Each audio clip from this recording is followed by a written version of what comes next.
Friends and students, suggestions academy के इस platform पर आपका स्वागत है। आज हम आपके साथ डिस्कस करेंगे मोंटेगू चेम्सफोर्ड रिफॉर्म्स।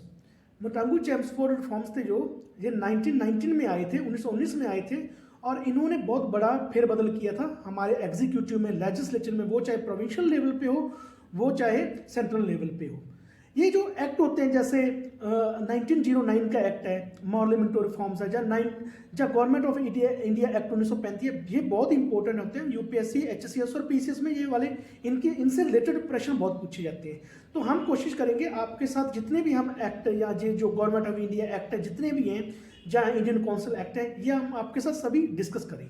तो हम आज शुरू करते हैं मोंटेगू चेम्सफोर्ड रिफॉर्म जो 1919 में हुए थे। ठीक है, ये रिफॉर्म्स, ये जो मोंटेगू थे ये secretary for state of India थे। ठीक है, और ये चेम्सफोर्ड थे, ये वॉइसराय थे उस टाइम इंडिया के 1919 के टाइम में।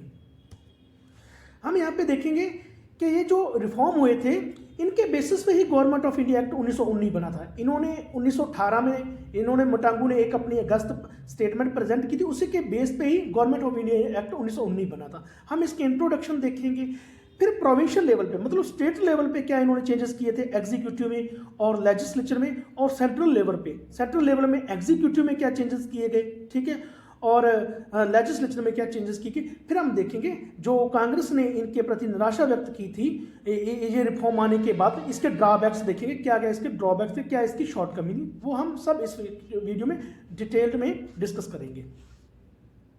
हम यहाँ पे देखेंगे कि जो गवर्नमेंट ऑफ इंडिया एक्ट, चाहे आप कोई भी मूवमेंट, चाहे बंगाल के पार्टीशन के अगेंस्ट मूवमेंट चली, चाहे ठीक है, चाहे स्वदेशी मूवमेंट चली, चाहे गदर पार्टी की स्थापना हुई, गदर पार्टी ने भी इनके अगेंस्ट बहुत सारे प्रोटेस्ट वगैरह या इनके अगेंस्ट मिलिटेंट एक्टिविटीज़ की। ठीक है, तो ये ब्रिटिश गवर्नमेंट क्या सोच रही थी कि हम किसी भी प्रकार से, किसी भी तरह से इंडियन के साथ अपनी पावर शेयर नहीं करेंगे। ठीक है, हाँ, हम इनके साथ एक पॉलिसी यूज करें जिसको हम कैरेट एंड स्टिक बोलते हैं। ठीक है, कैरेट एंड स्टिक पॉलिसी है। कैरेट एंड स्टिक की पॉलिसी क्या थी कि एक तरफ तो ये लुभाते थे, कांग्रेस वालों को लुभाते थे या इंडियंस को लुभाते थे कि हाँ देखो हम आपके लिए कॉन्स्टिट्यूशनल रिफॉर्म लेके आ रहे हैं। ठीक है, और दूसरी तरफ कोई रॉयल एक्ट वगैरह चला दिए या उनको सप्रेस करने के लिए, उन पर अत्याचार करते थे, वो एज ए स्टिक यूज करते थे। तो इस केस में जो मोंटेगू चेम्सफोर्ड रिफॉर्म्स थे, इस केस में कैरेट एंड स्टिक की पॉलिसी को कैसे यूज किया। ठीक है ना, तो मोंटेगू ने एक स्टेटमेंट दी थी अगस्त 1917 में, उसमें कहा था कि हम कॉन्स्टिट्यूशनल रिफॉर्म लेके आएंगे, और जुलाई 1918 में इन्होंने वो प्रेजेंट भी कर दी थी। ठीक है, तो फिर उसी के बेस पे जो मोंटेगू चेम्सफोर्ड जो रिफॉर्म है, उसी के बेस पे गवर्नमेंट ऑफ इंडिया एक्ट 1919 लाया गया, जिसने हमारे प्रोविंशियल लेवल पे और सेंट्रल लेवल पे, एग्जीक्यूटिव में भी और लेजिस्लेचर में भी कई तरह के चेंजेस किए। यहाँ पे हम अगर कैरेट की बात करें तो ये मोंटेगू चेम्सफोर्ड जो रिफॉर्म थे, ये एक तरह का कैरेट, इसे एज ए कैरेट यूज किया जा रहा था। ठीक है, मतलब इंडियन लोगों को लुभाने के लिए, इंडियन लोगों को लालच देने के लिए वो कैरेट दिखाई जा रही थी as a Montagu Chelmsford reform वाली। और स्टिक क्या थी, जो 1919 में जो रॉलेट एक्ट आया था प्रेस की आज़ादी पर रोक लगाने के लिए, जब लोगों को सप्रेस करने के लिए, लोगों की आज़ादी को सप्रेस करने के लिए, उसे एज ए स्टिक इन्होंने यूज किया था। हम देखेंगे जो गवर्नमेंट ऑफ इंडिया एक्ट 1919 है, उसने प्रोविंशियल लेवल पे, स्टेट लेवल पे क्या क्या चेंजेस किए। जैसे हम देख रहे हैं, इन्होंने एग्जीक्यूटिव, हमें पता है कि एक तो एग्जीक्यूटिव होती है, एक लेजिस्लेचर होता है, एक जुडिशियल होती है। तो इन्होंने जुडिशरी में तो चेंजेस इन्होंने किए नहीं थे। ये जो गवर्नमेंट ऑफ इंडिया एक्ट 1919 आई थी, जब मोंटेगू चेम्सफोर्ड रिपोर्ट आई थी, इन्होंने एग्जीक्यूटिव और लेजिस्लेचर में चेंजेस किए थे। तो इन्होंने एग्जीक्यूटिव में डायरकी इंट्रोड्यूस कर दी। अब यहाँ पे ये बात समझने की जरूरत है, एग्जीक्यूटिव क्या होती है।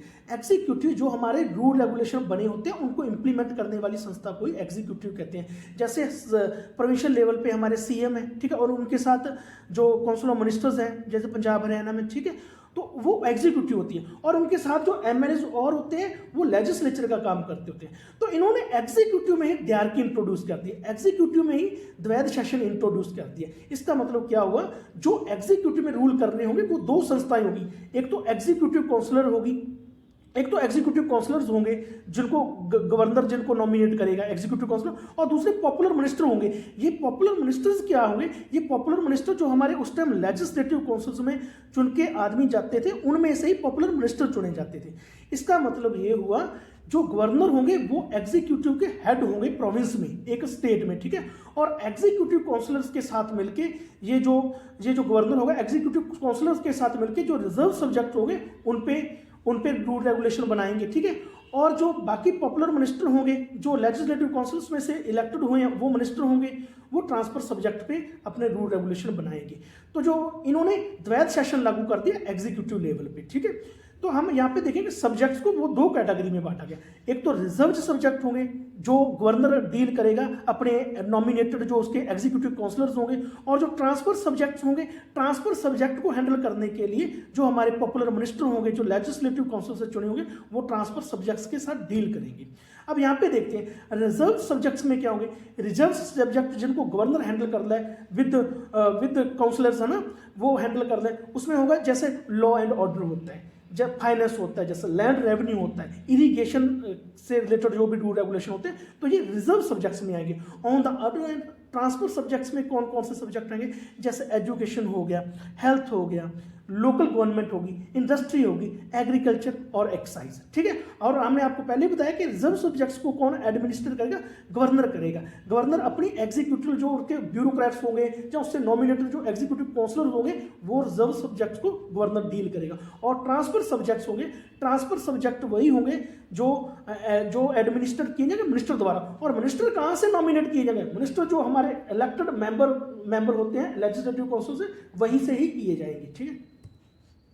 अब जो मिनिस्टर्स होंगे, जो ट्रांसफर सब्जेक्ट के साथ मिनिस्टर होंगे, वो रिस्पॉन्सिबल लेजिस्लेचर को होंगे, ठीक है ना। अगर नो कॉन्फिडेंस मोशन उनके अगेंस्ट पास हो जाता है तो उनको रिजाइन भी करना पड़ सकता है, ठीक है ना। अगर लेजिस्लेचर उनके अगेंस्ट नो कॉन्फिडेंस का मोशन पास कर देता है तो उनको रिजाइन भी करना पड़ सकता है। बाकी जो एग्जीक्यूटिव काउंसलर्स होंगे जो गवर्नर के द्वारा नॉमिनेटेड किए गए हैं, वो सिर्फ गवर्नर को रिस्पॉन्सिबल होंगे, they were not responsible to the legislature, ठीक है। तो अगर कॉन्स्टिट्यूशनल मशीनरी फेल होती है, देखो मैंने आपको पहले ही बता दिया कि ट्रांसफर सब्जेक्ट और रिजर्व सब्जेक्ट्स को कैसे बांटा गया था।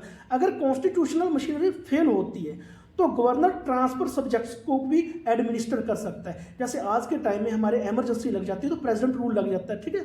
उसी तरह से अगर कॉन्स्टिट्यूशनल मशीनरी किसी स्टेट में फेल हो जाती है तो वहाँ पे गवर्नर ट्रांसफर सब्जेक्ट्स पे भी रूल रेगुलेशन बना सकता है, आज के टाइम की तरह ही, जैसे आज के टाइम में प्रेसिडेंट या गवर्नर बना सकते हैं। तो यहाँ पे हम जो प्रोविंशियल लेवल पे और क्या चेंजेस किए गए, जो secretary of state for India है, ठीक है, उस टाइम जैसे कि मटांगू थे, secretary of state for India या गवर्नर जनरल थे, गवर्नर जनरल, ये रिजर्व सब्जेक्ट जो जिनको गवर्नर डील कर रहा था प्रोविंशियल लेवल पे, ये रिजर्व सब्जेक्ट्स पे भी इनके मामले में इंटरफेयर कर सकते थे।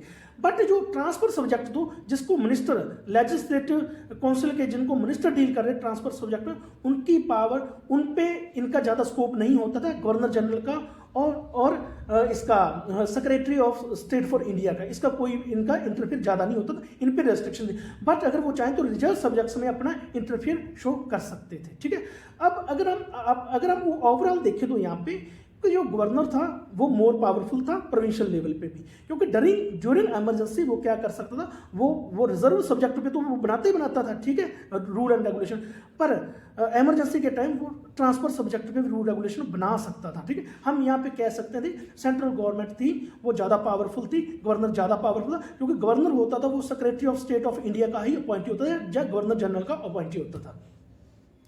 अब यहाँ पे हमने एग्जीक्यूटिव के पीछे आपसे साथ बात की, अब यहाँ पे हम आपके साथ लेजिस्लेचर की बात करेंगे, ठीक है, जो अपनी विधान पालिका होती है प्रोविंशियल लेवल पे, स्टेट लेवल पे विधान पालिका कैसे ये गठित करते थे इस रूल के तहत, जो मटांगू चेम्सफोर्ड रिफॉर्म के तहत। अब प्रोविंशियल लेजिस्लेटिव जो काउंसिल्स को उसको फर्दर एक्सपेंड किया गया, ठीक है। देखो पहले जो लेजिस्लेटिव काउंसिल्स होती थी स्टेट पे, उनमें ज़्यादातर पर्सन जो होते थे वो नॉमिनेटेड होते थे। अब इन्होंने क्या कह दिया कि ये जो लेजिस्लेटिव काउंसिल हम बनाने जा रहे हैं, इनमें अब 70% इलेक्टेड मेंबर हुआ करेंगे, ठीक है। और क्या कहा गया इसमें कि जो सिस्टम ऑफ कम्युनल, हमने आपको बताया सेपरेट इलेक्टोरेट कम्युनल बेसिस पे या क्लास बेसिस पे पार्लियामेंट्री रिफॉर्म में दिया गया था, तो इन्होंने फर्दर उसको स्ट्रेंथ किया, उसको संरक्षण प्रोवाइड किया कि हाँ हम कम्युनल सेपरेट इलेक्टोरेट मुस्लिम को प्रोवाइड करेंगे, सिख को प्रोवाइड करेंगे, ठीक है, और कई क्लासेस के बेस पे भी हम आपको इलेक्टोरेट्स प्रोवाइड करेंगे। तो इस मटांगी चेम्सफोर्ड रिफॉर्म ने इसने कॉम्युनल और क्लास इलेक्टोरेट्स को फर्दर कंसोलिडेट किया था। अब वीमेन को, पहले वीमेन को वोटिंग राइट्स नहीं दिए जाते थे। अब जो इस इंडियन गवर्नमेंट एक्ट 1919 इसके तहत वीमेन को भी वोटिंग राइट्स दिए गए और सबसे पहले बॉम्बे और मद्रास में ऐसे प्रोविंस बने, बॉम्बे और मद्रास, जिन्होंने वीमेन को लिमिटेड वोटिंग राइट्स प्रोवाइड किए। बहुत कम वीमेन थी वोट डालती थी, पर फिर भी सबसे पहले 1921 में ब्रिटिश इंडिया गवर्नमेंट ने वीमेन को लिमिटेड वोटिंग राइट्स प्रोवाइड किए।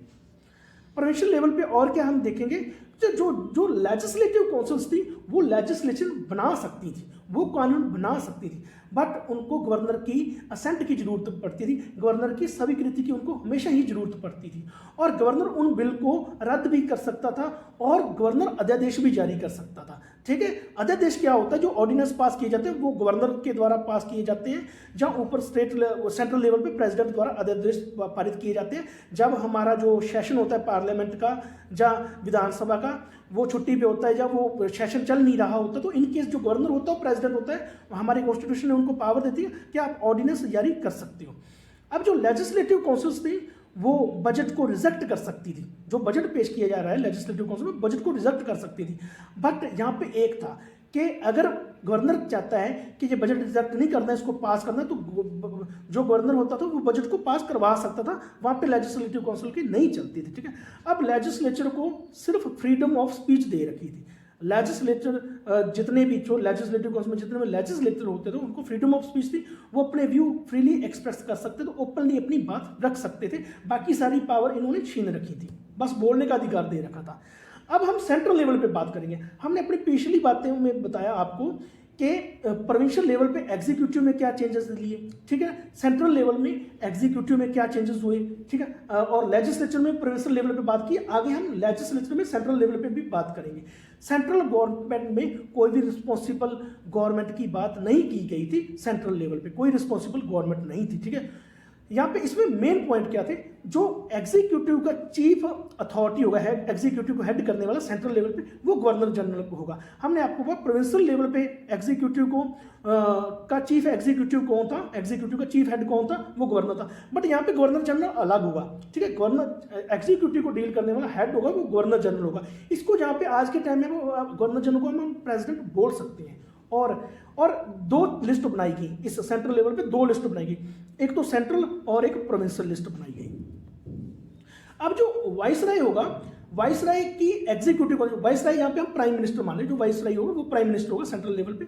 उसके एग्जीक्यूटिव काउंसिल में 8 पर्सन होंगे और उसमें से 3 इंडियंस होंगे। ठीक है, अब गवर्नर जनरल था, गवर्नर जनरल जो प्रोविंसेस, हमने आपको पहले बताया, जो गवर्नर जनरल था वो प्रोविंसेस लेवल के जो रिजर्व सब्जेक्ट्स थे, ये हम बात पीछे भी डिस्कस कर चुके हैं, वो प्रोविंशियल लेवल के जो रिजर्व सब्जेक्ट थे उन पे भी गवर्नर जनरल अपना पूरा कंट्रोल रखता था, उन पे भी लॉ वगैरह बना सकता था। ठीक है, अब गवर्नर जनरल, अगर सेंट्रल लेजिस्लेचर की हम आगे बात करें, सेंट्रल लेजिस्लेचर में जो सेंट्रल लेजिस्लेटिव काउंसिल थी, जो उनमें जो बंदे होंगे, उन्होंने अगर किसी ग्रांट को कट कर दिया या किसी बिल को सर्टिफाई कर दिया या रिजेक्ट कर दिया, तो उनके डिसीजन को उनके डिसीजन की अवमानना गवर्नर जनरल कर सकता था। ठीक है, सपोज करो उन्होंने ग्रांट्स में कट कर दिया, तो ये उन कट को रिस्टोर कर सकता था कि नहीं, ग्रांट इतनी ही दी जाएगी। किसी बिल को उन्होंने रिजेक्ट कर दिया तो ये उस बिल को पास करवा सकता था। ये गवर्नर जनरल के पास पावर थी, मतलब सेंट्रल लेजिस्लेचर में गवर्नर जनरल के पास ज्यादा पावर थी।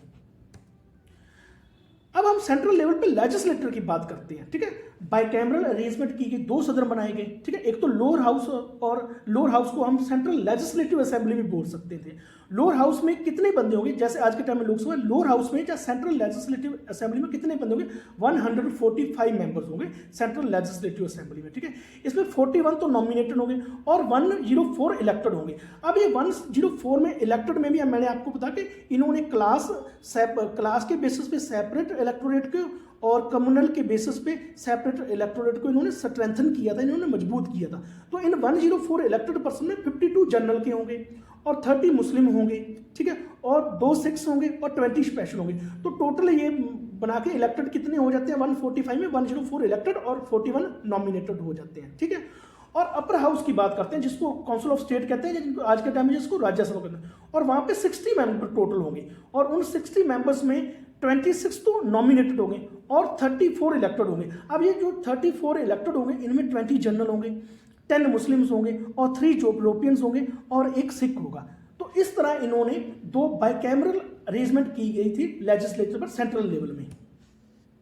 अब जो काउंसिल ऑफ स्टेट है, काउंसिल ऑफ स्टेट का जब जिसको हम राज्यसभा आज के टाइम में, काउंसिल ऑफ स्टेट का टेन्योर कितना होगा, उनका काउंसिल ऑफ स्टेट का टेन्योर होगा 5 ईयर्स, और सेंट्रल लेजिस्लेटिव असेंबली जिसको आज के टाइम में हम लोकसभा बोलते हैं, उसका टेन्योर कितना होगा, उसका टेन्योर होगा 3 साल के लिए। ठीक है, जो लेजिस्लेटर थे जो हमारे सेंट्रल लेजिस्लेटिव असेंबली में, जहाँ राज्यसभा में कहीं भी वो क्वेश्चंस पूछ सकते थे, वो सप्लीमेंट्री क्वेश्चंस भी पूछ सकते थे, और वो एडजॉर्नमेंट मोशन, पार्लियामेंट को स्थगित करने का मोशन भी पास कर सकते थे, और बजट पे भी वोट कर सकते थे। बट वो 25% बजट पे ही वोट कर रहे हैं, मतलब बजट में भी कुछ ऐसे सब्जेक्ट थे वो सिर्फ 25% थे जिन पे ये वोट कर सकते थे, बट 75% बजट पे ये वोट नहीं कर सकते थे।